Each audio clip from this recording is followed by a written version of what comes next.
I-10 2016. I-10 2016, buddy. So really, really pleasure to introduce Aaron Sadoff. So we are here at the Frog at Shawns booth. We're actually waiting for Shawns. He's been like going crazy with million interviews. But he's the most popular man around here this morning after his talk this morning. Very inspiring. Awesome. So I had an opportunity to chat with Aaron about what you do. And if you don't mind, if you could just share with the audience, what do you do and how you apply this work, and then we'll go from there. And tell us first who you are. Yeah, my name's Aaron Sadoff, and I'm a superintendent, so I'm the leader, or I get to serve the school district of North Fond du Lac, which is in Wisconsin. And if you out there want to know where it is, if you've heard of the Green Bay Packers, I'm about an hour south of where they play. And I've been in education since 1997, and I've always had this feeling that culture matters and how you treat people is a big deal. And that's, you know, reading and math are very important, but that culture and the interaction with people is very important. And it was about 3 years ago, my sister-in-law had sent me Shawns TED Talk, and I'm like, oh man, this is right on.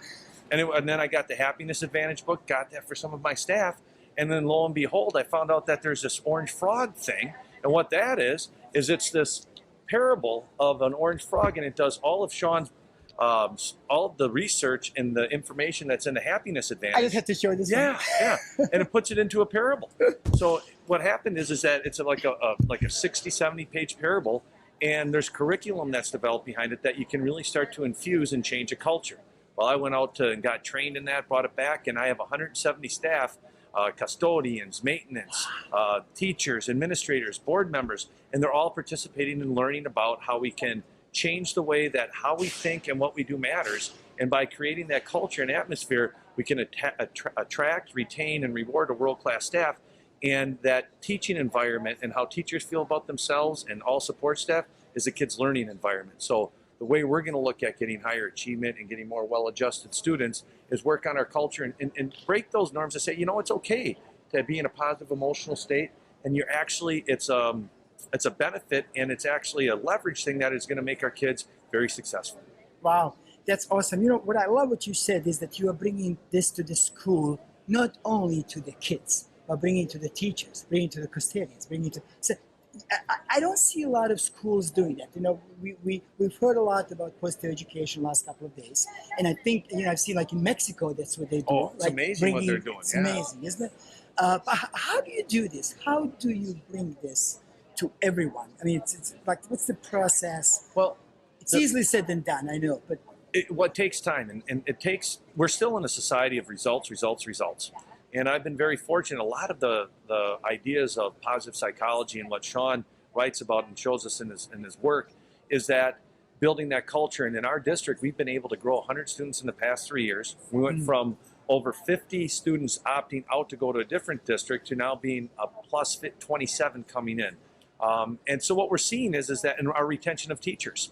And when our teachers do leave, it's not because they're not happy there, it's they have different opportunities or they're moving. So when they started to see those results and the board saw those results, the staff is already going on this. We're not perfect and we have a lot of room to grow. But what happened is, hey, what we have to do is we have these resources, and how are we going to invest them? And are we going to invest them in things about how to teach and all this? Or are we going to invest them in a culture that's going to promote and kind of like till that soil so any type of curriculum, any type of pedagogy works if you have the right culture? So my staff, I'm very fortunate that, you know, they're open to learning, and I've been able to develop a great sense of trust and relationship with them. And as this is rolled out, the neatest thing about this Happiness Advantage and the positive psychology is it's not just about making our school better, it's about making individual lives better. And you can't beat that, because if you have people who are well-adjusted, are in a positive emotional state and that are happy, everybody wins. You have less illness, they come to work more, you have kids who want to be there, kids get more engaged, they're willing to listen. So it takes time, and it's a culture change. But I've once learned that if you want to go fast, go alone. But if you want to go far, go with people. And that's what's so neat about this, is we're really working together to really take our culture in a direction. And it's been an evolving thing. And I think we're so close. You know, it's like that flywheel. Wow. You know, we're like that. Yeah, you know, that 212 degrees. I think we're about at 209. We're about 3 degrees away. Wow. And then it's going to rock. That's truly awesome, because all we know about the schools that, you know, they teach us skills. But how about teaching us the character strengths? Yes. How about teaching us, to be good human beings, Mhm. right? That there's no. Well, they learned it from what I've learned is I've always heard, as a superintendent, it's all about the kids. It's all about the kids. You have to be there for the kids. Everything's about the kids, and the teacher's getting away. And what I've learned is I impact kids mostly through hiring, support, and with adults. If we can get the right adults, and adults in there that care about our kids and that are just unbelievable, they impact the kids. So my mindset has really evolved to that in my role, I've got a lifestyle of trying to help people improve and support themselves. And if I can get the right adults there to support and be there for each other, the kids win. The kids will win. I think that's the key, because I've heard in some other workshops where we say, well, we need to teach kids.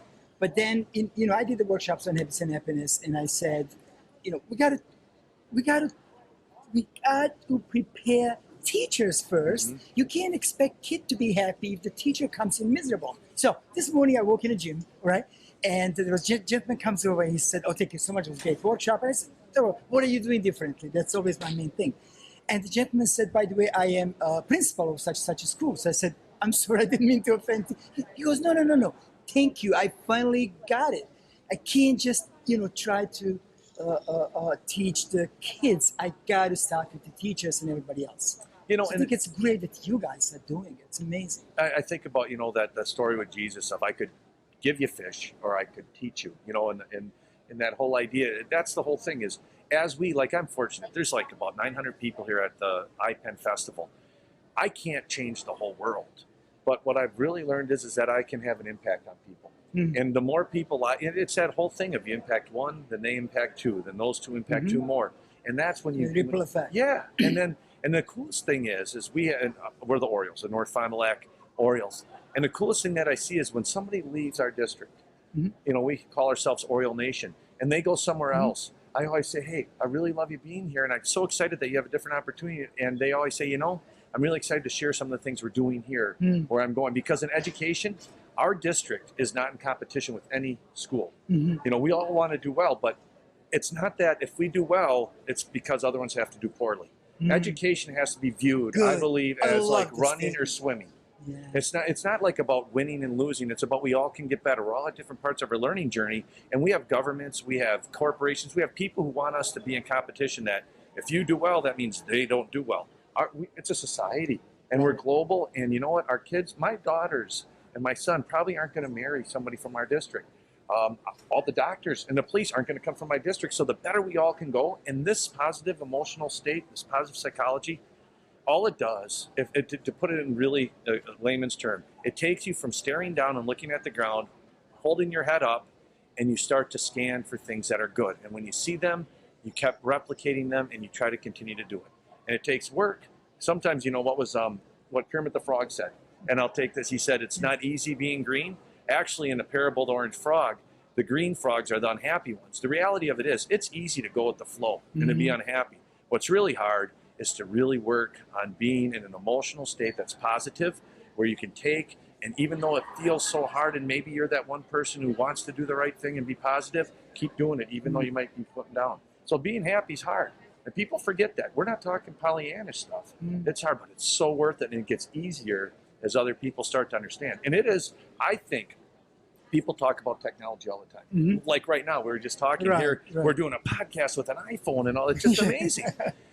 I think when I look at technology, I define it as what makes us more efficient and effective. And I think this positive psychology and this happiness advantage is one of the biggest pieces of technology I've ever seen. You want to see a kid flourish, a person be well adjusted, a person get to be achievement and growth, provide a happy environment, and it will happen a lot faster than if you're in another one. Wow. That's awesome. What do you got? Are there some specific tools that you can share with us that you folks do in the school? Like, what do you do? One thing you mentioned technology. Maybe if we do have time, I wanted to ask you, how do you deal with technology in school? Because that's kind of like, nationwide and worldwide question. And technology is here, we can't avoid it. So I guess maybe that's the first question. How do you deal with that? With Kids technology? bringing school, phones, and what do you guys do? Well, what we've done is when we look at what we purchase for curriculum and tools for our students, I think maybe we purchase a school district of 1,300 kids. If we spend $1,000 on books, textbooks, that's a lot. Because we have every student has either an iPad or a Chromebook. It's just the way you get it. It's how you attain information. I mean, You can go online and find out anything, and it's always evolving and changing. So our mindset is we don't want our kids to have to, and our families to have to make a choice to either buy it or not buy the technology. We'll provide it because it's that important. And then what our role is how do you use it properly? Okay. How do you use the internet properly? How do you use social media properly? I think about happiness and I think about technology. It's almost like human sexuality and training. We always expect people to know things and that they're going to learn it at home, but we have to take it on ourselves. Kids don't know how to do things appropriately. Right. If they did, they would. So our whole thing is we provide the technology, but the whole idea with the technology is teaching how to use it in an appropriate way. Nice. What other tools from Happiness Advantage and from this program you are using with the kids? Like, okay, so if you don't mind, not at all. Share some like specific ones that maybe some parents or teachers out there can basically pick up and say, well, you know what, it's great. I can take that in my school and just try. Sure.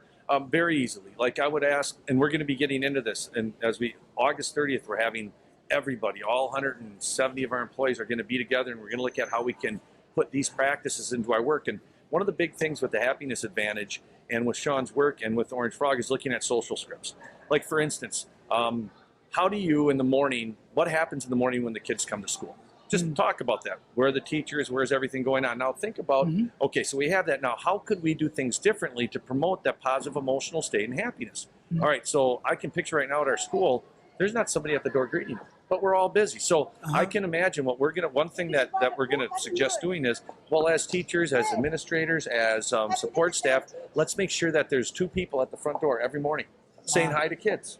So as they're coming in, no matter what, hey, it's nice to see you, Jerry. It's great to have you here. Hey, Julie, thanks for coming. Hey, I saw you at your football game last night. You did great. Just that small thing, changing that social script. Think about how you greet your students. Think about how you end the thing. Think about when, all those social scripts of how we do things. Find the ones that are really good, keep them going, and then find the ones that don't work or don't promote that positive emotional state. Get rid of them, and then the third part is think of ones that could really promote that culture that can really help you get kids. Because I'm in the business of getting kids to be career, college, and life ready. And when I think about life ready, that's all about, they need to be well adjusted. They need to be able to have manners. They need to have a work ethic. They need to be able to communicate appropriately.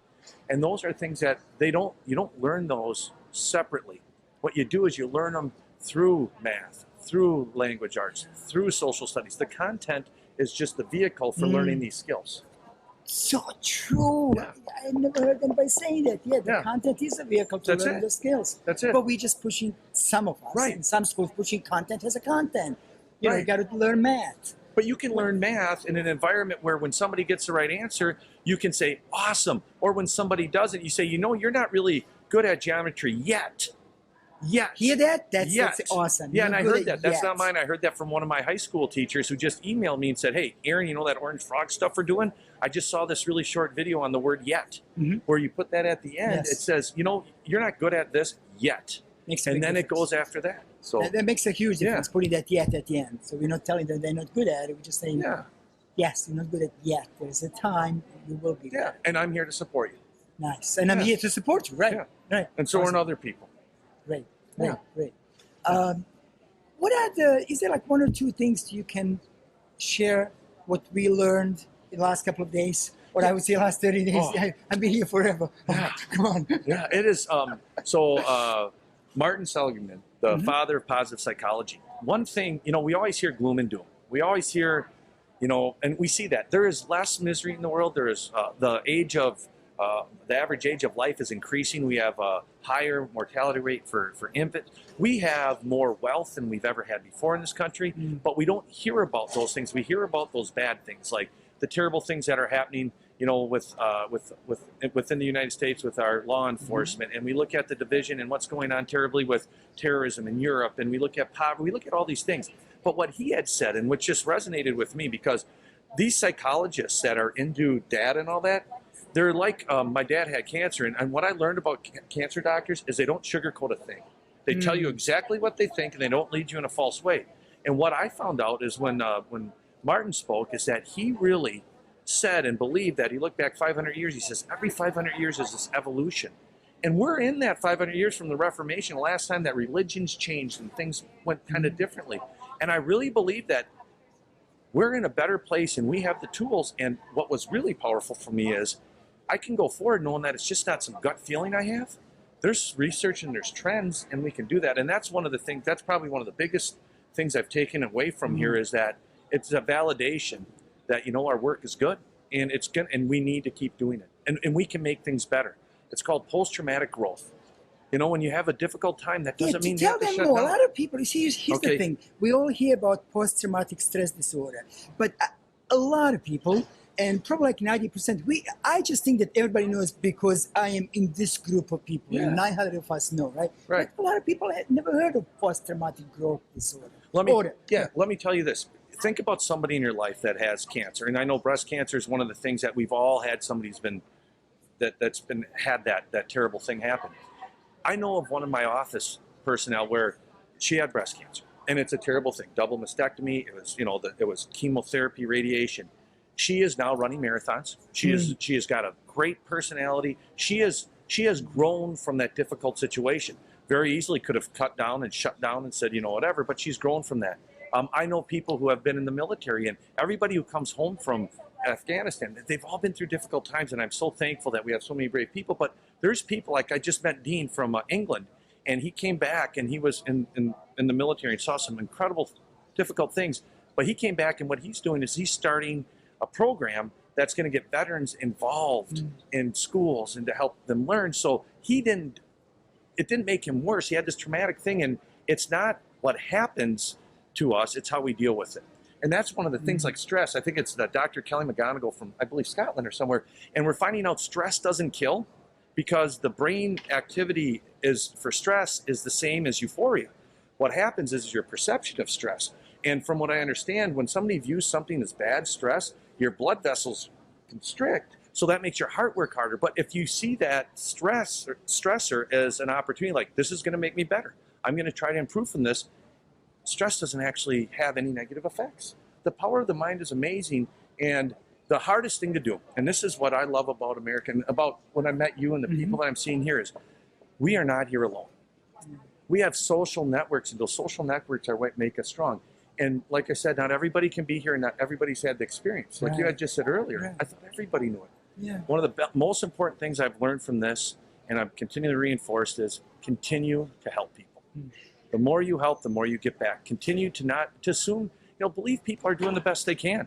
Just sometimes your best isn't very good. If they could do better, and people they would. are. Yeah. People are doing best. So help them out, And I think from this, that post-traumatic growth it's a mindset, and it's hard to do.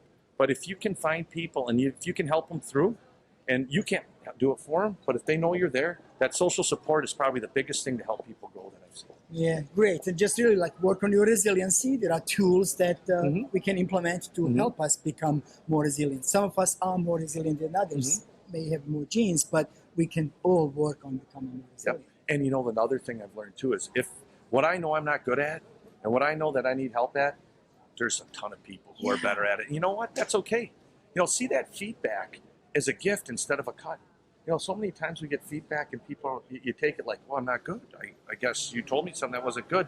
But if you can flip that mind and see it as a gift and then move forward, and there's so many things we can do, so much more than we can't, but I'm so excited about that. Like we can, again, things that we cannot control, that's fine. But we got to focus on things we can. So in closing, just tell us one more thing in closing. You know what? It's just a great day to be. In our family, we have 3 rules. You can never have enough manners, safety is no accident, and it's a good day to be alive.